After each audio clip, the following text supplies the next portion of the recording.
Chronicles of a Female Engineer. Hello and welcome to today's episode of Chronicles of a Female Engineer. What I wanted to do today was to take you through a little bit of my journey. How did I start? Where did this all begin? Have you ever wondered what you're going to do with your life? What are you going to be? That lovely question that everyone asks. What do you want to be when you grow up? Well, I was asked that question in October 2002. I was in year 12, high school in Zimbabwe, which is where I grew up. And at that time of my final year at school, they asked us, what are you going to be and what are you going to choose to do when you go for university? And I had studied chemistry, maths, and physics.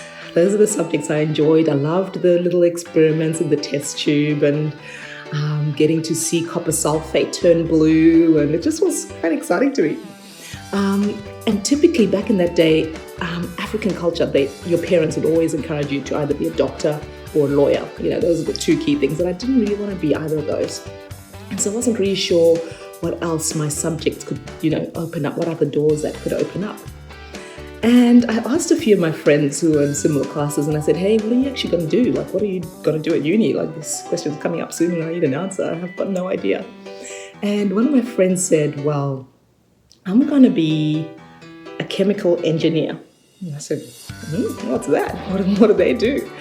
And she said, well, chemical engineers run factories and they manufacture all different types of products. So I thought to myself, that sounds interesting. I wouldn't mind being a manufacturer and creating makeup. I seriously thought I could work for L'Oreal. I'd seen the ads, L'Oreal, because you're worth it. And I'm not even sure if they still have those ads out these days. But that to me actually was something that rang in my mind and said, wow, this could be something interesting. Let's go for it. And that's all the information I had to go on.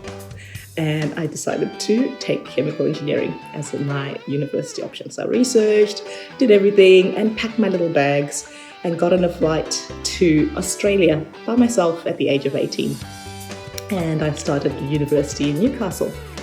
And it was first of all quite shocking to see that there was no girls in there. There was about 4 or 5 girls out of about a class of 40 odd. So we weren't very many. And but it didn't faze me at that time. I was just like, okay, that's interesting. And I went on through, enjoyed it, did the little courses and the classes. I got to the 3rd year and you have to do your summer internship. So at this point in time, I was like, woohoo, get to see which makeup companies are on here. And I had a look and there were none. There were mining companies. There was a handful of water companies, some food and chemical manufacturers. There was no makeup, there was no pharmaceuticals even. I was like, hey, what's happening here? I felt a little bit robbed and I was like, well, what am I going to do now?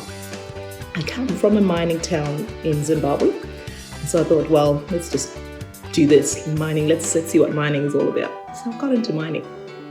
And I went to this mine. I had to wear some big overalls and some PPE, personal protective equipment, and some big safety rubber boots, and a helmet and some glasses and earplugs. And I was like, went there for my first day. But after those 3 months, I really enjoyed it. Everyone was supportive. I didn't have to know everything. I just asked questions where I could. I was able to get a project and sort of work alongside someone, so I wasn't thrown into the deep end. I had to actually work on how to improve part of their metallurgical process, which recovered some gold. So my little lab scale tests, essentially we're trying to do some concentration and see whether I could scoop off some froth off the top of the beaker, and in that froth would have to be the recovered metal, the gold. And my project was actually able to see a slight increase in that part of the process, and I think they actually implemented it after I left. And I suppose, why do I tell you that story? Well, I went into it without really knowing what I wanted to do initially. And And I had a vision about what I wanted to do, and something completely opposite came out of it in terms of makeup versus mining, like two different things. But the exciting thing about that was I was still able to achieve my initial desires, my initial goals. So makeup, I really felt like it was an opportunity to change someone's life, to make a day brighter and to have an impact. And with mining, it was similar. I was able to turn something that had come from underground, from nothing, dust essentially, apply a few chemicals and use a few processes to essentially extract what was deep within, which then became gold bullion, gold nuggets, big gold, the gold bullions you see on TV. And that's got so many different applications. We commonly know it for our jewelry, for currencies. And in similar fashion, engineering is so broad in so many other types of engineering. I'm a chemical engineer, but there's electrical engineers, mechanical engineers, mechatronics, computer codings. There's structural engineers that focus on buildings. So there's really so many options and opportunities to transfer these skills, to shape your world, to create an impact. And so I started my journey there. I loved it. I went back, finished my final year of uni, was even more determined to excel and go back into mining, and that's what I did. I went and started my first role at the Australian Nuclear Science and Technology Organisation. So that was pretty exciting. It was with the federal government in Sydney. And that first role was as a metallurgist. And essentially that's someone who manages the processing side of a mining process. So essentially the mining process has got a few stages. You've got the digging and the actual mining where you extract the rock from underground. That rock then goes to the surface and goes to a processing plant, and you apply different metallurgical processes to get it to the end. So you get some leaching, some extraction, some smelting, some roasting, and then eventually you get this cool gold nugget, or you get a cool copper plate, and whatever the case may be. And in that first role, I was in a lab doing pilot plant campaigns. And what essentially that means is we would get the ore from different mining clients around the world, around Australia, and they would give us their rocks, their crushed ore in a big bag, and we'd take that and we'd run a small scale of what they had on the big mine sites. So we'd have a little beaker with a little agitator, a little stirrer, spinning around, and then we'd get the froth and whatever else at the top of that, and we'd take it to the next stage. We'd have some tall columns which had iron and resin in them for an ion exchange column, which is used to again further purify what you've extracted.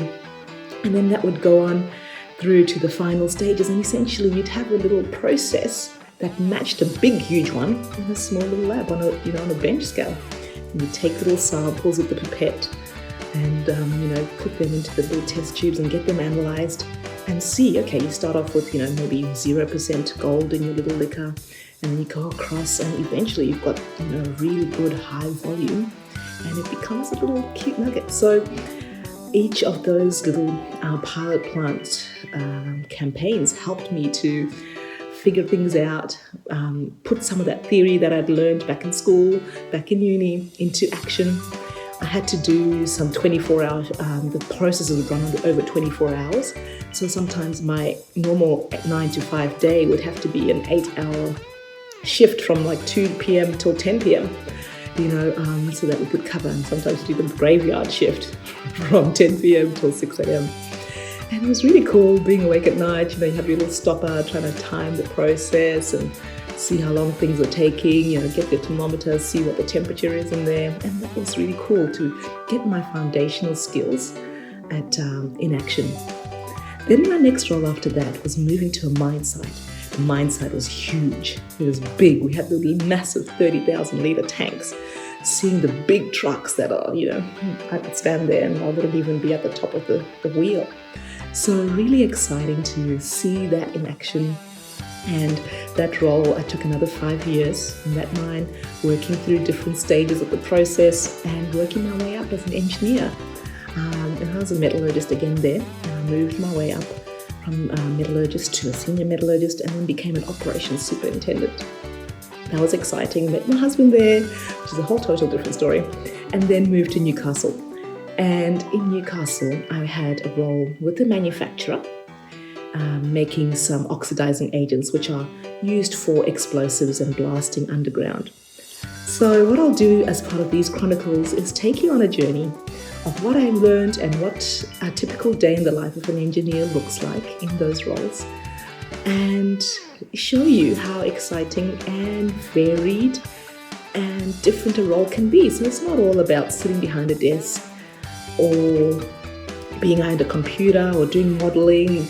There's various elements to it, different projects, different operations, different skills that you can apply. So I hope it's exciting, and I hope you can take away something new. So if you learned something today, let me know, provide me some feedback, share with your friends and let them know, and be aware that being an engineer is cool and we as females can do it too.